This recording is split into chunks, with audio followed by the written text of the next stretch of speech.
Meeting, and I'll ask, any apologies received? We have got Councillor Dalton, Councillor Foley and Councillor Henderson for early departure. Good luck with that. What's early? 5:30? Okay. Anyone going to prepare to accept that? Thank you, and thank you. Somebody, sod off, come on. Who was the seconder, sorry? You moved? Well, I'll second if nobody else will. All those in favour, please say aye. Contrary, carried. We've got electronic attendance from Baker, Derby and Hills. Anyone? And Councillor Walker. Withdraw mine, I might just sit You're here. here, aren't you? What's that? How, what, I can see you. I'm here now, but I'm leaving later. Okay, righto. Okay, yep. All right, so we'll and Mixford Walker. All those in favour? Oh no, I'll propose that, and someone else can second it. Walker. All those in favour, please say aye. Contrary, carried. Okay. We have several councillors online today. Well, we want them to join. A couple of reminders. Don't look at your phone while you're driving. The meeting is being live webcast. Have your phone turned off, righto. Declarations of interest. None received. Confirmation of minutes. Somebody? Yeah. Sayers and Deputy. Info. All those in favour? Aye. Contrary? Carried. Well done, thank you. Alf. Public input. We've got two requests. There's one from Andrew Body, and who we saw before. What's Punja 30? What does that mean? Punja 13. Yes, that's correct. That's what it was called. What was? It was a declaration by the BID. So he's spoken to the local board about that. Okay, and who's the other one? And then, so that was part one. So part two is Mr. Body. We're going to talk to him about the BIDs policy. And then Philippa is going to talk about Woodhill Sands, and that will be taken in the confidential section of the meeting. Okay, right. Okay, the second part of the request from Andrew Body on the bid policy.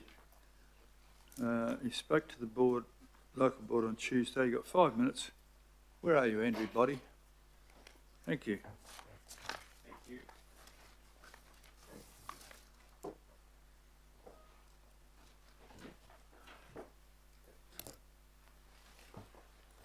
Can I begin? You're good to go. Good to go. Thank you. Thanks for inviting Andrew Reid and myself to talk to you about why the bid policy does not work for an expansion like that at Onehunga and Te Papa. Today, I believe you're looking at the bid policy, the revised bid policy 2025. Closer? Sorry. Bid improvement districts are magic. I like magic. The council waves its wand and public money becomes private money. Bids are not subject to legoima, the purview of the Auditor General, or even any administrative process for making complaints under the Incorporated Societies Act. Their success relies on active, competent and interested membership. Active, competent and interested membership. For that reason, the turnout threshold in Auckland Council's bid policy is important. Low turnout, low affiliate interest will lead to failure. Governance won't work. The bid policy has a requirement for a turnout of 25% of those on the eligible voter list. The eligible voter list must identify all businesses in the area. That's all businesses in the area. I refer you to the page from council staff's revised policy that sets out that requirement. I've highlighted in orange the piece. In substance, it's the same as the 2022 policy. Finding the landlords is easy. They're on the council ratepayers' list, register. The problem is that in a large, complex commercial industrial area like Onehunga and Te Papapa, it's really hard to identify all the businesses. Got to identify all the businesses. Businesses are behind locked doors, locked gates. They may sublease properties. They may sublease properties. No one may know they're there or who they are. In the case of the Onehunga bid expansion, Onehunga Business Association claimed that there were only 674 businesses and landlords in the area for the ballot. 200 votes were made, and that makes a turnout of 29.7% above the threshold. However, so far we've identified 760 businesses in the area, businesses and landlords, I beg your pardon, in the expansion area at the time of the ballot. 760, not 674. We haven't finished our work and could well get to 800 businesses, in which case the turnout threshold will not have been met. The vote will not have been, the expansion area will not have been valid. Auckland Council's workaround for this problem appears to us to be to just ignore the rule. Just ignore the rule. This undermines the integrity of the process. It makes it challengeable by people like us. It creates questions as to what other rules staff are ignoring. It undermines the success of the bid policy because bids that proceed because bids proceed that shouldn't proceed. Our recommendation to the governing body is not to agree to council staff's revised bid policy today. Not to agree to it. Don't agree to it. I only agree when the OBA expansion ballot has been independently investigated and reported back to the governing body so that you can understand what happened there and you can reflect that in your consideration of the revised bid policy. Learning from this mistake is important for the integrity of the program. We expect that the investigation following our petition of 1 May to the governing body will lead to recognising the mistake at Onehunga, declaring the expansion invalid, and removing the expansion area because of the mistake before the 25-26 rate is set.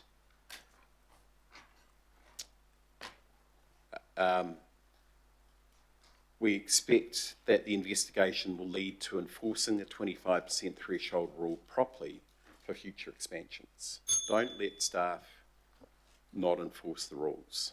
Thank you, and we're happy to take questions. Any questions? I'll ask one. You've become a bit of a zealot on this. I pay BID rates in several places and towns, and I find them a very good investment. Why are you so upset? How much extra was it that you had to pay? Do you want a loan? Look, it varies widely. Why are we here, I guess? Why are we so upset? We haven't been listened to.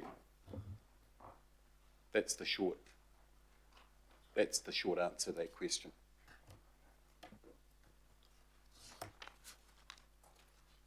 Okay. That's your second shot. No one else has got any questions. Thank you for attending, Miss. Oh, Councillor Lee. Thank you, Mr. Mayor. Good morning, gentlemen. What's the key message? What's the key message you want us to take on board from this presentation this morning? Don't accept the staff's revised policy today. It's unenforceable. They don't apply the rules properly. Sort out what's happened to Onehunga Business Association first, and then you'll learn a lot, and that puts you into a position to assess staff's proposal properly. Thank you. Councillor Fletcher, please. Mine sort of follows on from the Mayor's question. you've obviously invested, judging by the correspondence we've received, a lot of time into this. Is it because you're fundamentally opposed to bids and economic development within communities, or is it just the way, the procedure that has taken place here? I'm curious to know whether you think bids have a role. It's a great question. I think that bids in some cases they satisfy a need. I think in the case of the expansion of a tiny little retail area in Onehunga to a large, complicated industrial commercial area across Onehunga, Taupapa, it was badly thought out. But I'm also, to be honest, I'm appalled by the lack of listening that's gone on, and approaching this from a principled position. It's just what has happened here is wrong, and we've still got people who will not accept that what they've done is wrong. That's probably the concerning thing right now. Right now, you have to follow on, you have a problem in Onehunga where people are not accepting that they've made a mistake, and they appear to be continuing to do what they did in the first place, which is a mistake. Thank you. Councillor Ferry. Kia ora, thank you. Apologies, I'm online. I'm not well today. So my question was around obviously this expansion vote, right? So if the vote is held again and it passes, what will your response be to that? What happens next? To be clear, we don't think that we should go much beyond the investigation by the council, the independent investigation by the council of the original ballot, which we think, when it's done properly, I mean, we haven't actually heard from the council since the petition was presented on the 1st of May. We think that will confirm the lack of validity of the expansion. But as I said, we had a very energetic response from the Maungakiki Tamaki local board on Tuesday. I'm a Democrat. We had possibly the largest turnout of any bid on the 28th of April to vote down the rate, to reduce the rate. And, if people turn up and want to continue, want to do this or that, that's the democratic voice. But we haven't really had democracy today. So you'll accept it if there is another vote that accepts expansion? I don't think there should be another vote until the council responds on the petition.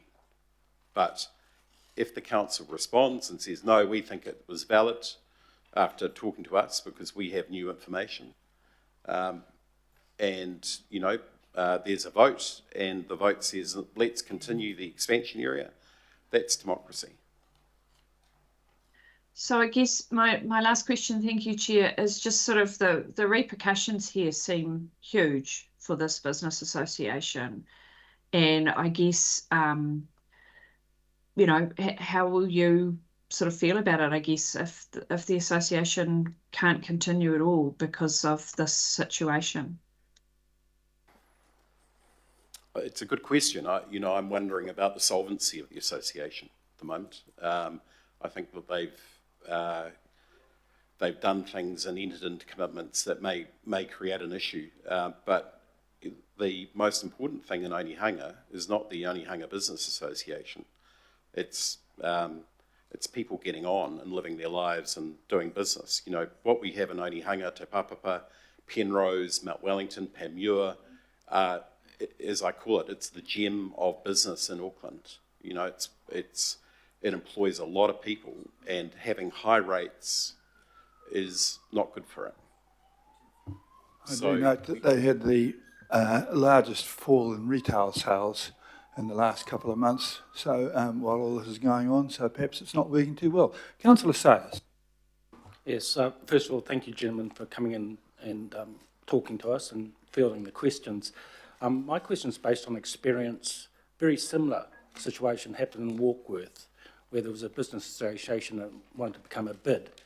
And basically the retailers in town were contributing to the association. But when it looked to expand to include the industrial area, there was a lot of kickback from the industrial owners, including the tenants, because they saw the advantages of a bid focusing on retail, on the retail in the centre rather than any advantage to themselves. Yet they were on the formula, the cost formulas they were going to pay, because their properties are very expensive, very high contributions into that bid. They ended up resolving that, and it was more equitable. I think it was a flat fee, kind of went across the industrial area in the end to get it across the line and get their votes. So I just want to reflect on that. If that's a similar situation, is that argument being put forward in your case, or is it not such a kickback from the industrial landowners in terms of the retailers being the primary beneficiaries in their eyes?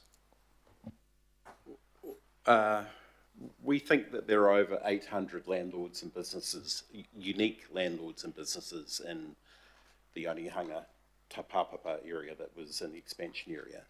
And 220, we're told by OBA, it still hasn't produced the minutes for the meeting, that 221 people came to the meeting.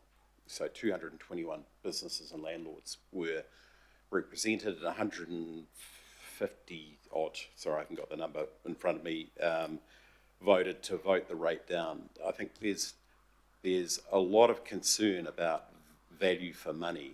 I may or may not be answering the question, but really about value for money and about whether the process was correct or not. Andrew, could I just ask in terms of how you've been able to source those businesses and find the ones that weren't on the database of Auckland Council, what's the learning there so Auckland Council could make sure their database was up to scratch, not just in your area, but in any future bid? That one. Yeah, it's basically we walked door to door, meeting the people, talking to the people, and to help with your idea of a flat rate, I believe in the policy the maximum is $900. It wouldn't actually, because Onehunga is unusually split, you have one really, really very large retail tenant Dressmart, it would be a major advantage for them only to pay $900, but it also, the Onehunga Business Association, if everyone only paid $900, I don't think would meet the $120,000 threshold to be a bid. Yes, you could have a combination of rate and flat rate, but it would also, the large commercial ones would be disadvantaged in favour of the smaller retail ones by the services. And Onehunga, because I've been a member of the old bid, and I will remain because I have businesses inside the old and I've got businesses inside the new area, it becomes a rather strange mix. The Onehunga Business Association has been for years a retail association, and it's struggling to change or meet meaningful value for the people outside it. It doesn't work for that reason, I believe. Thank you very much for your answers. Okay, that's it. Thanks very much, and we'll receive what you've offered and consider it. Thank you. Moved and seconded by Councillor Fletcher and Councillor Walker. All those in favour, please say aye. Contrary, thank you very much for that. There was a further public input from Philippa Fury about Woodhill Sands, but seeing as that's being discussed in public excluded part of the meeting, we will hear her input in the public excluded part of the meeting, if that's all right. Can we do that as well, please? I do have to have approval for two more electronic attendances. Councillors Turner and Ferry have. Thank you very much, Councillor Williamson and Councillor Leone. In favour, aye. Contrary, never carried. So, a risk there from listening to you, Councillor Ferry, before you were actually allowed to be there, but it was an excellent input. Thank you.